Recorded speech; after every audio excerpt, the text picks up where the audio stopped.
먼저 시편 제가 파워포인트 쓰지 않겠습니다. 왜냐하면 요즘 하도 그런 걸 많이 쓰고 그냥 앉아서 예배를 보시는 데 익숙해지셔서 그 예배는 보는 게 아니고 드리는 거고 올리는 겁니다. 그래서 함께 좀 하겠습니다. 시편 90편 한번 좀 찾아보십시오. 핸드폰이든 아니면 실제 성경이든 다 있으시니까 시편 90편 12절 보겠습니다. 시편 90편 12절입니다.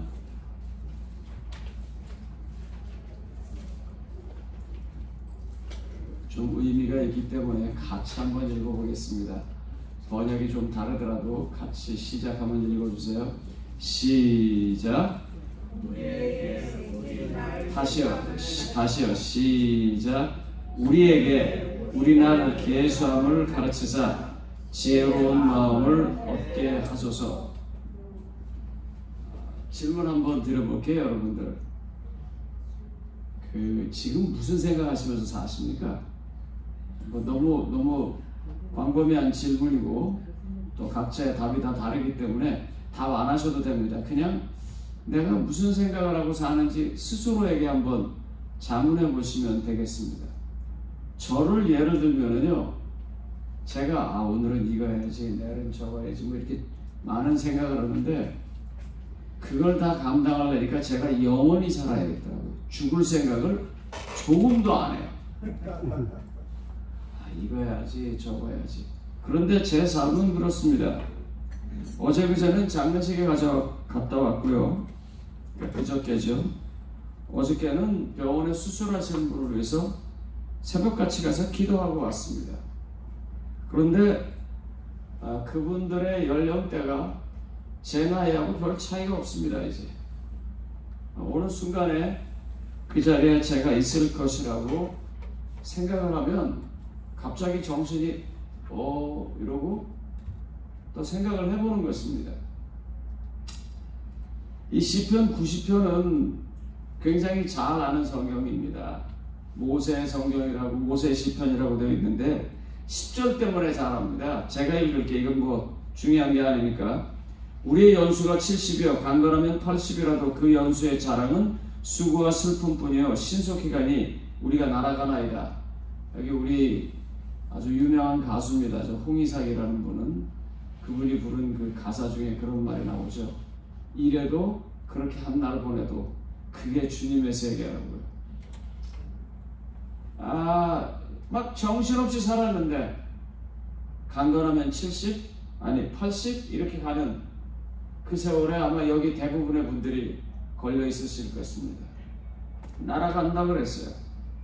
이것 때문에 유명한 성경입니다. 그런데 이 성경 그 뒤에 12절에 그렇게 말해요. 여호와께서 그 인생의 날수를 계수하는 것을 내가 좀 알 수 있다면, 하나님이 나한테 그 지혜를 주신다면,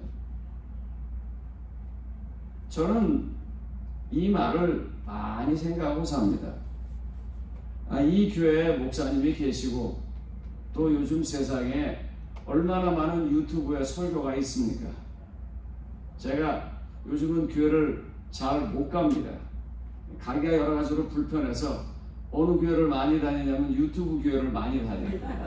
제가 이제 1년 동안 그렇게 하고 1년이 지나면 이제 제가 정해놓은 교회를 가려고 좀 생각하고 있습니다. 그러면 예배를 한번 말씀을 듣는 것을 올리고 그 다음에 저 한국에 있는 교회 가서 설교도 듣기도 하고 또 괜찮다고 하는 우리 교단의 교회도 가보기도 하고 아니면 다른 교단의 설교도 듣고 아주 홍수 같습니다. 설교가. 그럼에도 불구하고 나는 여기 왜 서 있어야 하고 오늘 우리는 왜 예배를 드려야 되나, 제가 이 부탁을 받고 그런 생각을 많이 했습니다.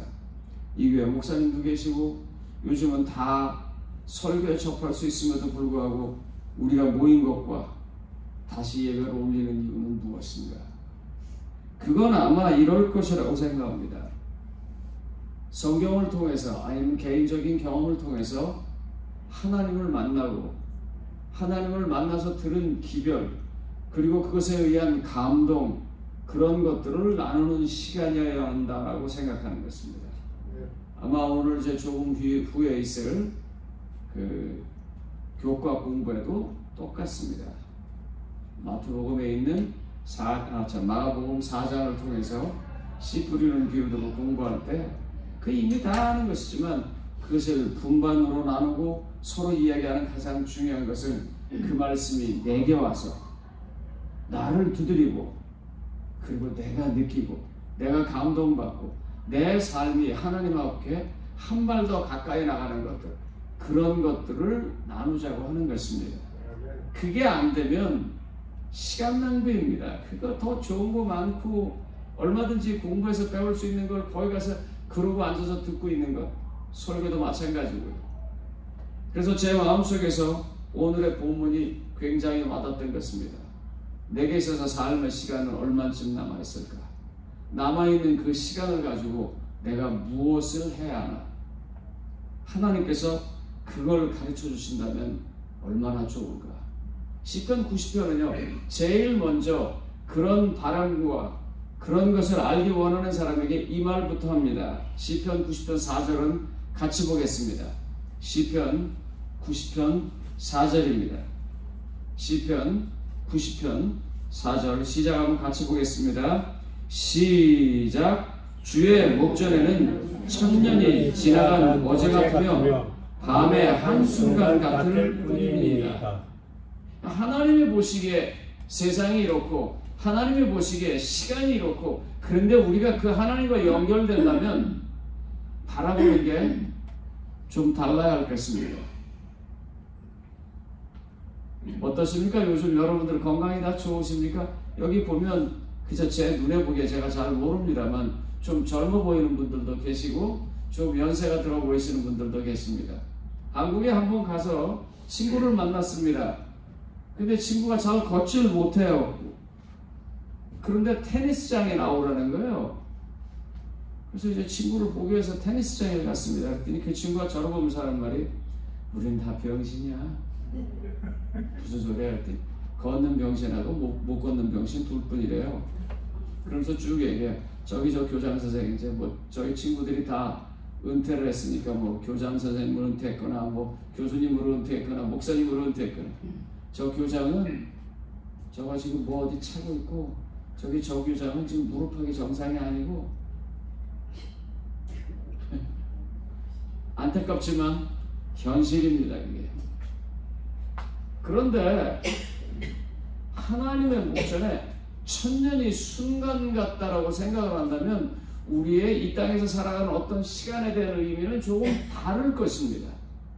그리고 더 특별한 것은 하나님께서 그 천년이 순간 같은 그런 영겁의 시간을 우리와 함께 하기를 원해서 준비하고 계신다면 우리는 꿈꿀 수 있을 거예요. 이 땅에서 생각이 아니고 이 땅에서 시간이 아니고요, 하늘나라에서 함께하는 그런 것들을 하나님께서 준비하셨다면 우리 살아가는 게 조금 달라야 할 것입니다. 여기 시편 기자는 그렇게 말하는 거예요. 하나님, 내가 70이고 강건하면 80좀 살겠지만 이게 다 수고뿐입니다. 그런데 하나님은 천년이라는 시간이 순간처럼 보낼 수 있는 그런 분입니다. 그러므로 하나님, 저한테 하나님께서 계산하시는 것처럼 내 인생의 나를 계산하게 하는 방법을 좀 가르쳐 주시고, 하나님께서 시간을 보시면서 살아가는 그 지혜를 저한테 좀 주십시오. 전 그 일을 위해서 여기 온 것입니다. 하나님의 뜻, 하나님의 계획, 그리고 하나님께서 우리를 위해서 준비하신 축복을 이해하면서 살아갈 수 있는 그 지혜를 같이 나눌 수 있다면, 오늘 하나님께서 오충원이라는 사람을 이 단에 세워서 그 일을 할 수 있다면, 하나님의 메시지가 여러분들에게 전달될 수 있다면 오늘 예배는 의미가 있는 것입니다. 로마서 12장 1절로 2절은 이렇게 말합니다. 로마서 12장 1절로 2절입니다. 그러므로 형제들아, 내가 하나님의 모든 자비하심으로 너희를 권하노니 너희 몸을 하나님이 기뻐하시는 거룩한 산 제물로 드리라. 이는 너희가 드릴 영적 예배니라. 자, 이 영적 예배입니다. 그러면서 이렇게 말합니다. 너희는 이 세대로 본받지 말고 오직 마음을 새롭게 함으로 변화를 받아 뭐요? 하나님의 선하시고 기뻐하시고 온전하신 뭐요? 뜻이 무엇인지 분별하도록 하라. 하나님 우리한테 우리의 삶의 시간을 계수할 수 있도록 좀 해주십시오. 하나님 우리의 시간을 좀 계수하는 그 지혜를 주십시오. 그런데 하나님 그 뭐라고 말하냐면 내 뜻이 무엇인지 알아가는 것으로 보내라고 하는 것입니다. 내 뜻, 하나님의 뜻이 무엇인지 알아가는 것으로 보내라고 하는 것입니다.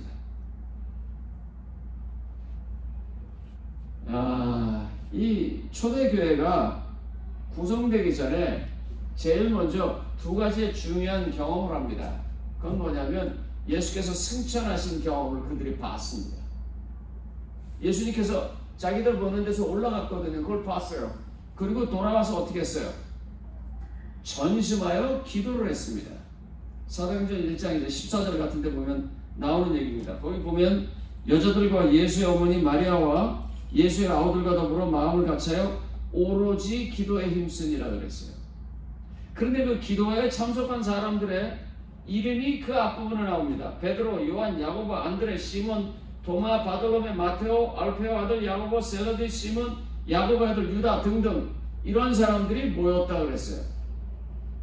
왜 그 사람들이 전전에서 기도해만 했습니까? 승천을 바라본, 승천을 경험한 사람들이 왜 전전에서 기도해야만 한다고 생각하십니까? 제가 이제 목회를 마쳤고, 이 교회를 섬기는 목회를 마쳤죠. 목회가 맞춰지는 게 아니니까요.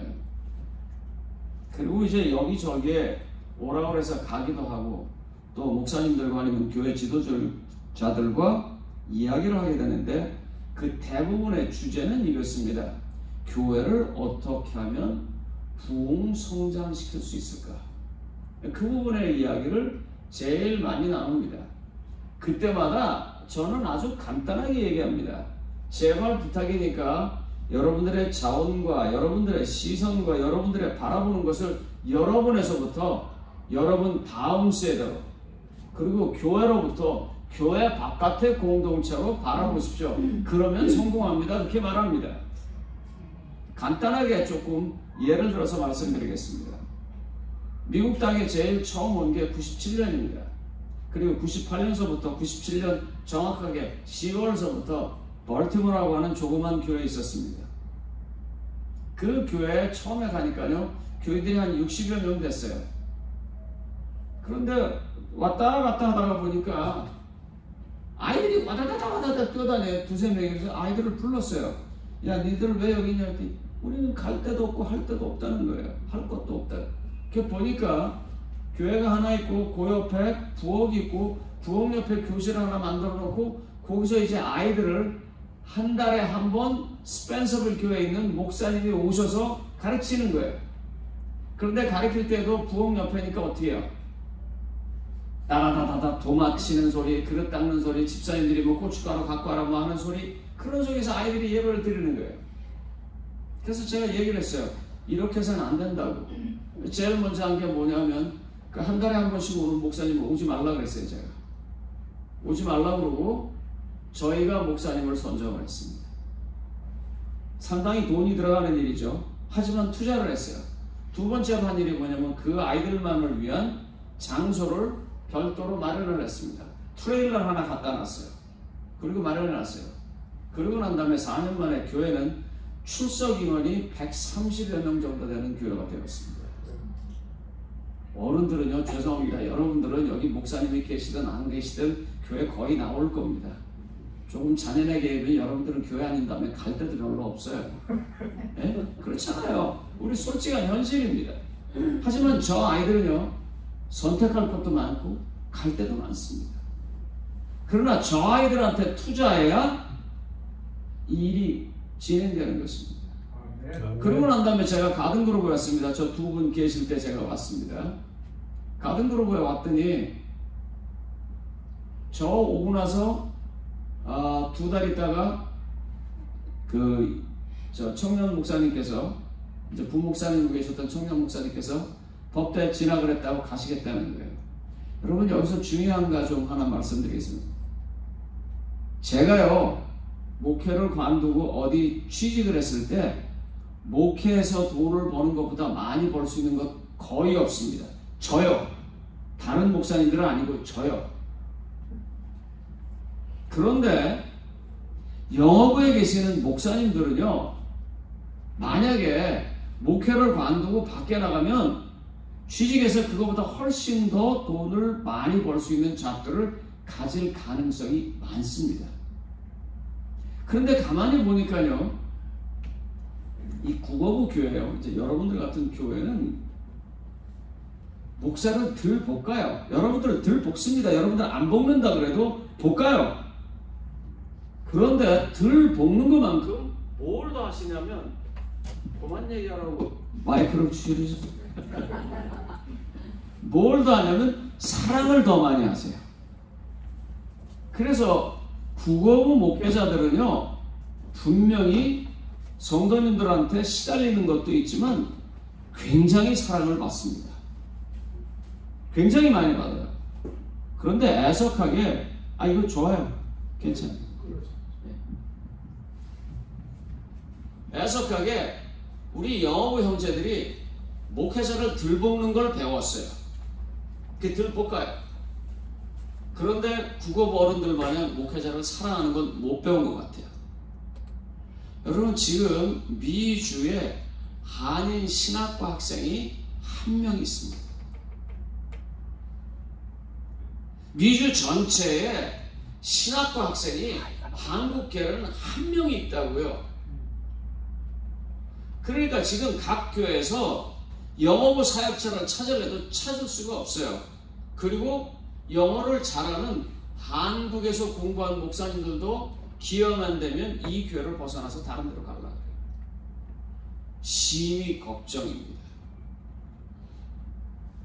아무튼 이런 상황에서 그분이 나가버리신 거예요. 법대로요. 그래가지고 제가 어느 목사님한테 찾아갔어요. 안 오겠대요. 또 찾아갔어요. 안 오겠대요. 4번을 찾아갔습니다. 그분이 나중에 그래요. 시니어 패스터가 유스 패스터로 해서 4번씩 찾아오는 사람 처음 봤다고. 그래서 내가 목회에 다시 나오겠다고 해서 나온 사람이 김신영 목사입니다. 그런데 이 김신영 목사님 뭐라고 말하냐면 자기 혼자 못한다는 거예요. 중고등부 사역자를 어린이부 사역자를 달래요. 그 어린이부 사역자가 지금 리버사이드계 영어부 목사인 폴 전입니다. 그러더니 어린이들이 자라기 시작하니까 중고등부 사역자가 또 필요하대요. 그걸 또 달래요. 그 중고등부 사역자가 지금 누구냐면 뉴저지 합회장 된 스티븐 리입니다. 그래서 영어부에 애들이 10대 명 되는데 둘 두고 30몇 명 되고 셋 두고요.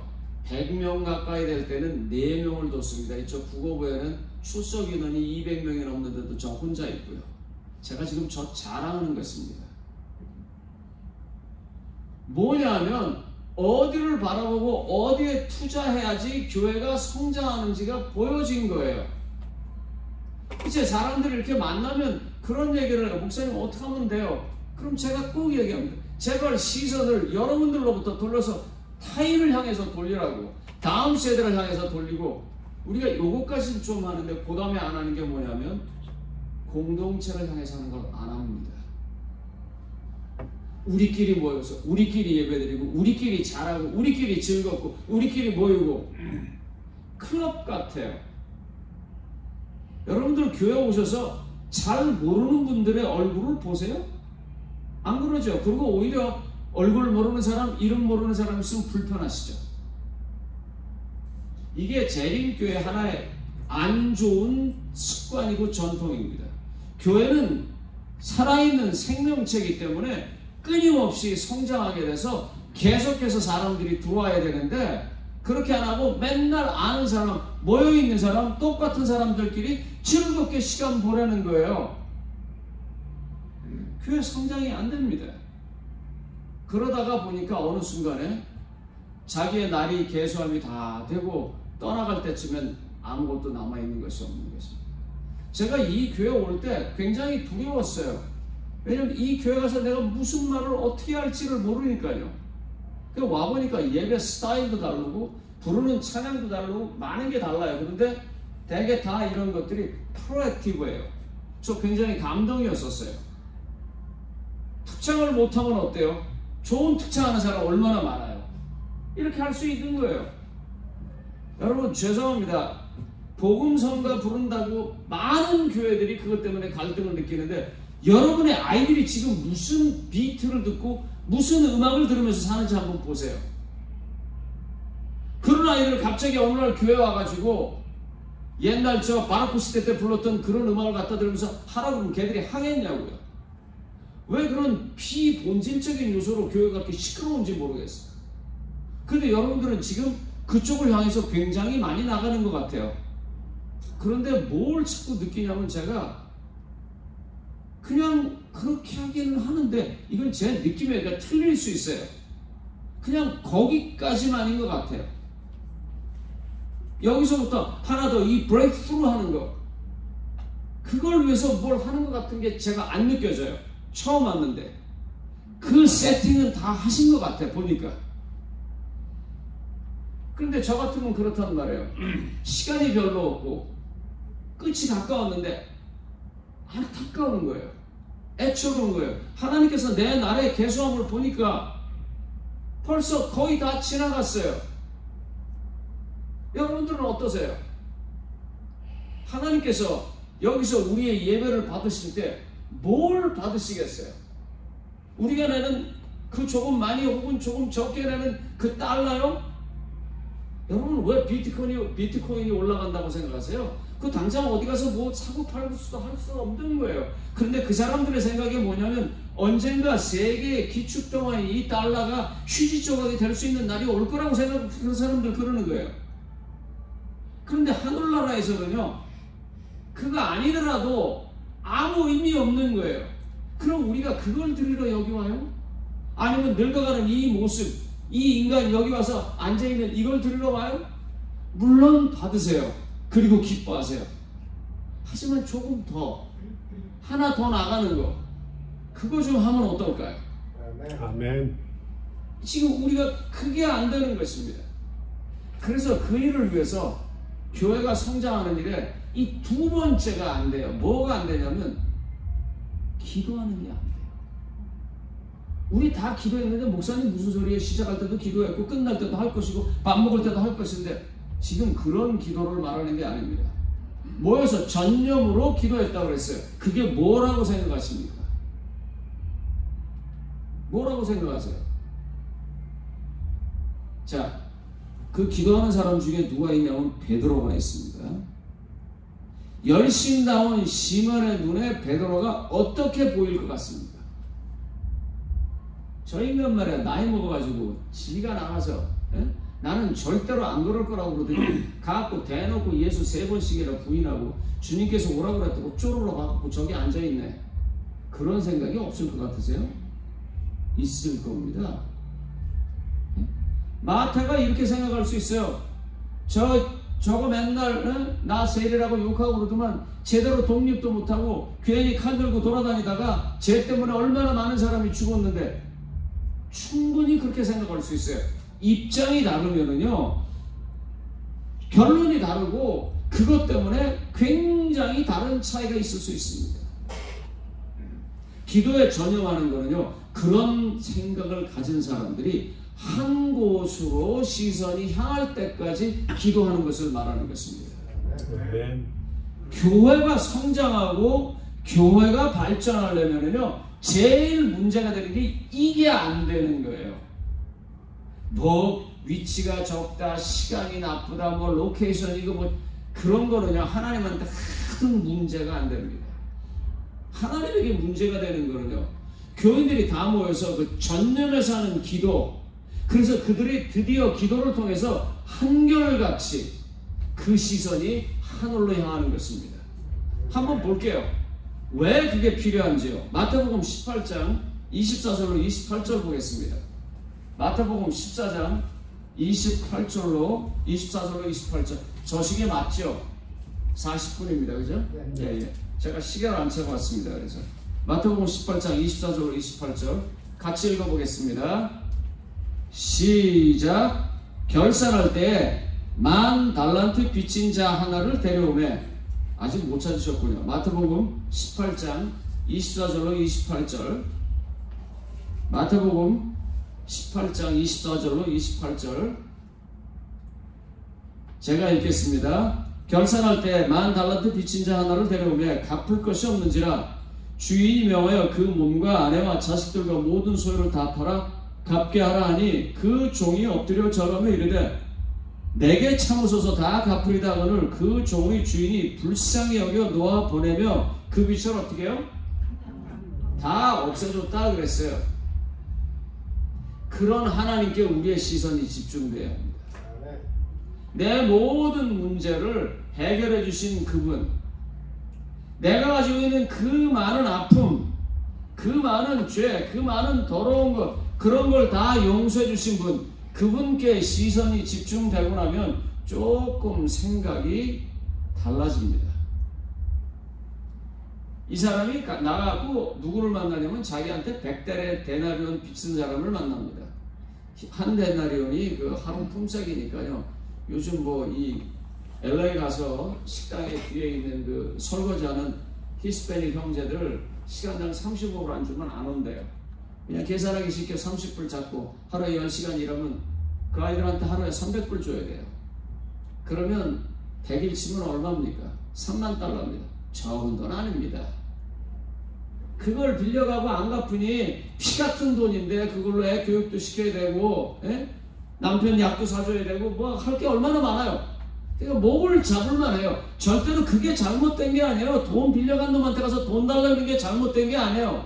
그런데 문제는 자기가 어떤 존재냐는 말이에요. 자기는 또 다른 사람으로부터 그것과는 비교도 할 수 없는 것을 받고 얻고 해결된 그런 사람이에요. 그쪽으로 눈이 향하고 나면은요, 그 사람이 맞다는 게 아니에요. 그 사람이 옳다는 것도 아니에요. 하지만 하나님 때문에 어떻게 해요? 그럼에도 불구하고 하나가 될 수 있다는 거예요. 전념해서 기도를 한다는 것은 거기까지 가는 것을 말하는 것입니다. 저는 이 올바린다 교회에 여러분들을 뭐라고 불러야 할지 모르겠어요. 로마린다 같으면 국어부라고 그래요. 국어부에 계신 분들의 미션 스테이트먼트가 뭔지 모르겠어요. 사명 진술서가 뭔지. 그래서 그 사명에 도달하기 위해서 어떤 비전 스테이트먼트를 갖고 어떻게 가는지 난 잘 모르겠어요. 그러나 분명한 거 하나는요, 열바린다든 로마린다든 아니면 가든 그룹이든 상관없이 우리가 하나는 분명히 해야 할 것은 하나님을 바라볼 때까지 기도에 전념하는 게 필요합니다. 그래서 드디어 어디까지 와야 되냐면, 하나님께서 내 많은 이 문제를 해결하고 나로 하여금 오늘 이 자리에 설 수 있도록 해주셨구나 하는 확신이 들 때까지 기도하는 것입니다.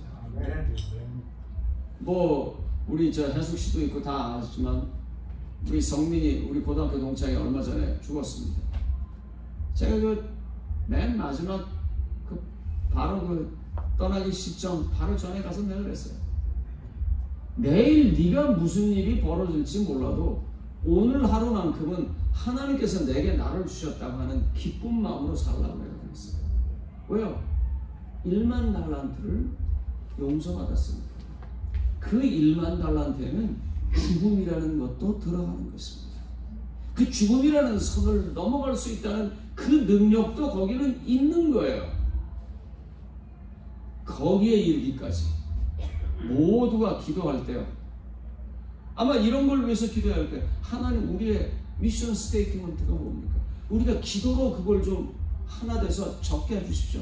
그러면서 열심히 기도하고 어떤 결과가 나왔을 때 이 교회는요, 하나님의 축복 속에서 세상이 감당할 수 없는 교회로 바뀌게 될 것입니다. 아멘. 제가 성경 하나만 더 보겠습니다. 제가 저 장사 좀 하겠습니다. 미안합니다. 저 지금 오늘의 신앙 방송 목사입니다. 그러니까 여러분들 오늘의 신앙 구독 좀 해주시고 알림도 설정을 해주시고 댓글도 좀 써주세요. 나 잘 몰랐어요. 전 사실 오늘의 신앙이 방송 목사이지 그게 제 채널이 아닙니다. 많은 사람들이 제 건 줄 알고 자꾸 그러는데 저 은퇴하자마자 갑자기 불려가가지고 거기서 그냥 하라고 그래서 지금 하는 중이에요. 요즘 그 AI가요 이렇게 있다가 댓글이 많이 올라오는 거 그거를 다른 데다 이렇게 보낸대요. 그래서 많이 듣게 한대요. 근데 우리 교인들이 듣기는 굉장히 많이 들어요. 근데 아무 반응을 안 해요. 그러면 AI가 이거는 별 가치가 없는 거다 그러고 다른데 전도를 안 해준답니다. 그러니까 제발 부탁이니까 알림 설정도 해주시고 댓글 좀 써주세요. 그냥 욕을 해도 상관없고 칭찬을 해도 상관없습니다. 그건 상관없습니다. 자, 근데 이제 이 오늘의 신앙 이걸 하는데 말입니다. 누가복음 13장 9절로 10절을 이제 제가 준비하고 있어요. 지금 이 오늘의 신앙 이제 설교할 거예요.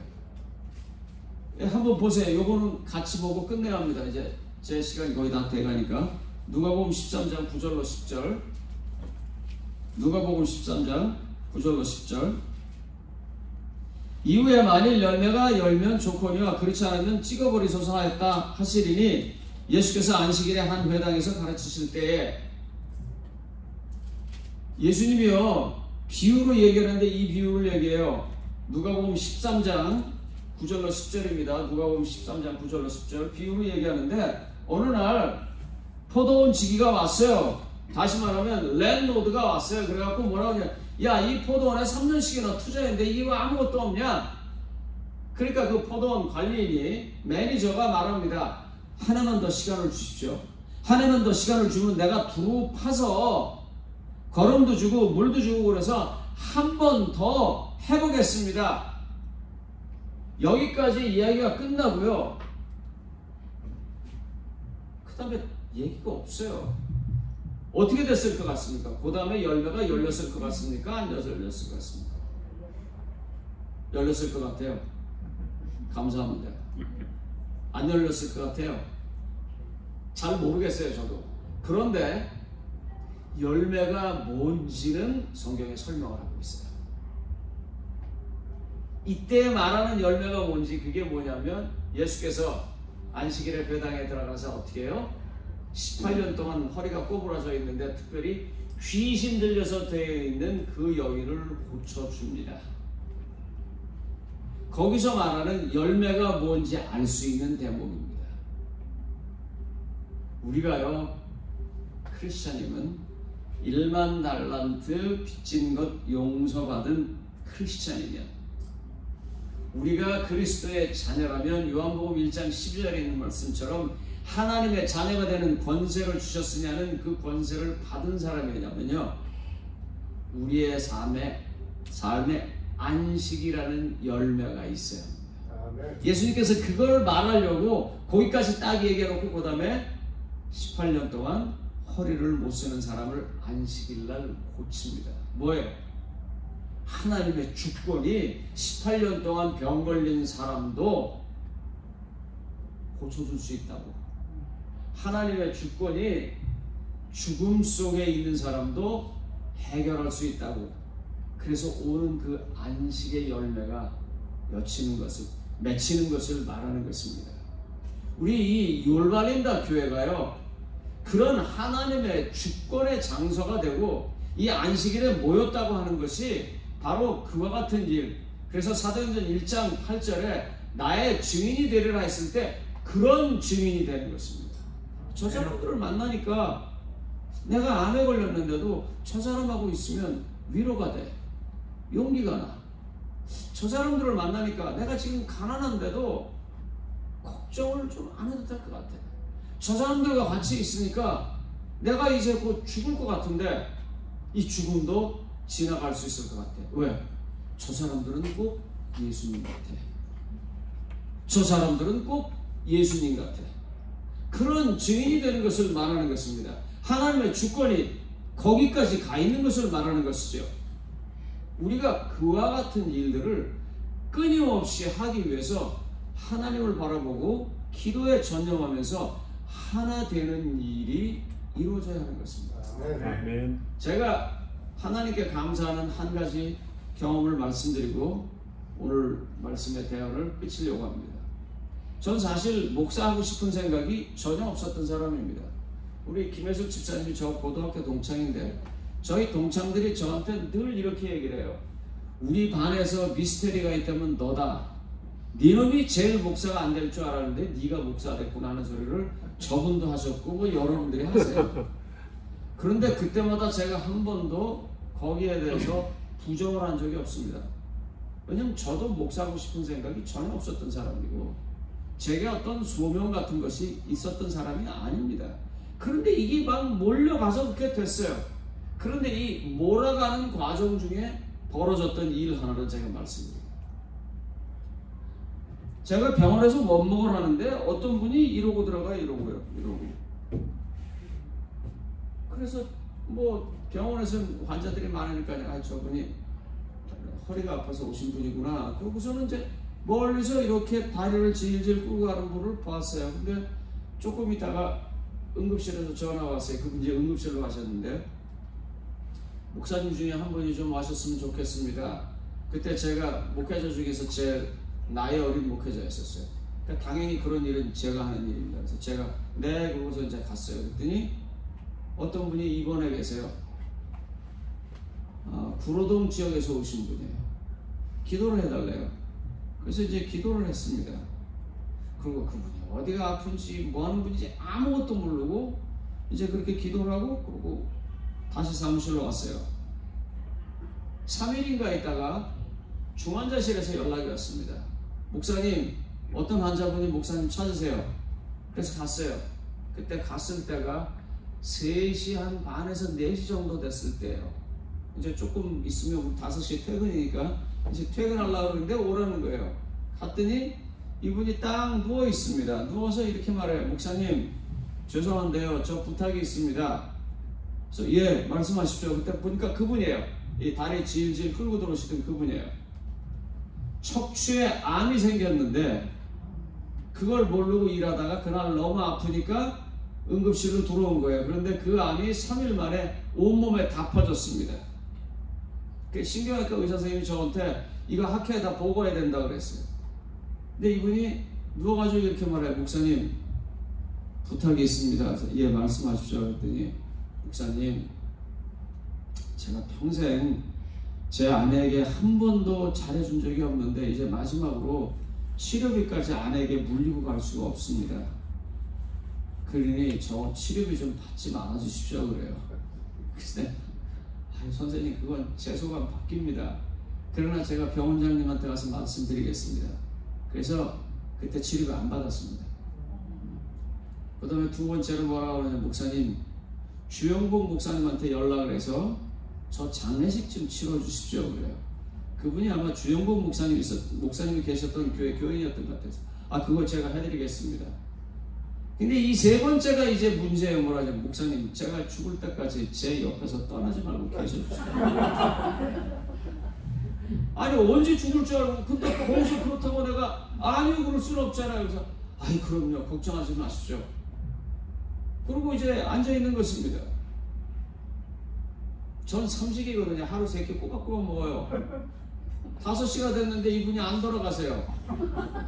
밥 먹으러 갈 수도 없고 그냥 앉아있었습니다. 6시, 7시, 8시 옆에 계신 간호사님들이 저 전도사님 가서 식사하고 오세요. 근데 아닙니다.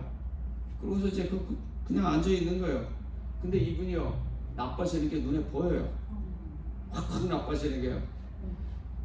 제가 좀 표현을 할게요. 이래요.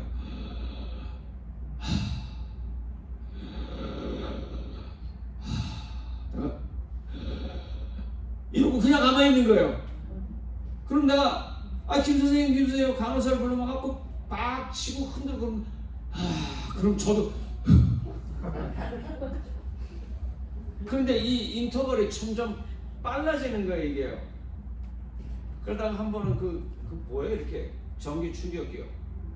그걸 갖고 와서 되더라고요. 그러면 또 하고 살아나고 그러다가 한 10시 40분쯤 돌아가셨어요. 이분이 돌아가셨는데 돌아가시기 직전에 그게 제 인생의 아주 큰 경험입니다. 돌아가시기 바로 직전에요. 이 마이크를 잠깐 놓겠습니다.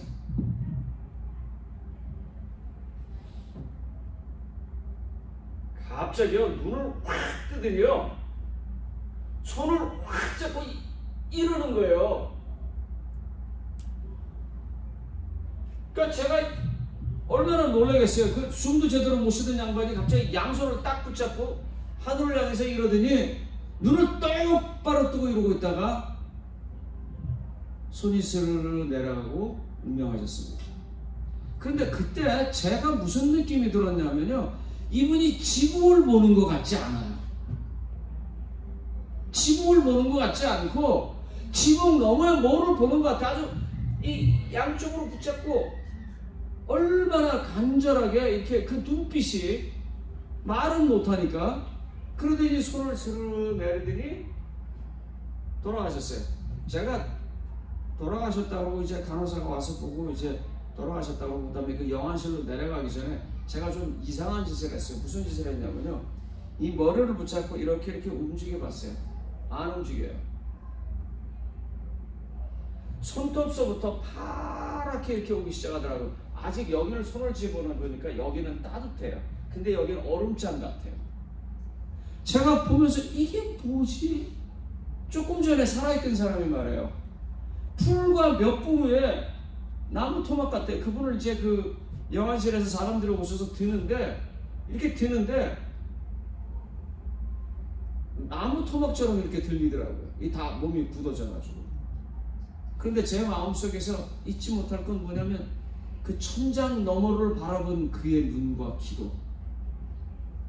올바른데 성도님 여러분, 하나님께서 우리를 1만 달란트 되는 것까지 다 용서해 주셨다는 그거 알 때까지요, 전념해서 기도해 주시기 바랍니다. 아멘. 그래서 그렇게 간절하게 기도하면서 너와 내가 하나 되기 시작할 때 하나님의 성령이 여기 임하실 것이고요, 하나님의 성령께서 역사하시면서 우리의 증인된 삶이 하나씩 씩 이루어질 것입니다. 저는 그 일을 나누고자 이곳에 왔습니다. 저라는 도구를 통해서 그렇게 역사하시는 하나님께서 여러분 한 분 한 분에게 말씀하시기를 간절히 소원하면서 말씀을 마치겠습니다. 아멘.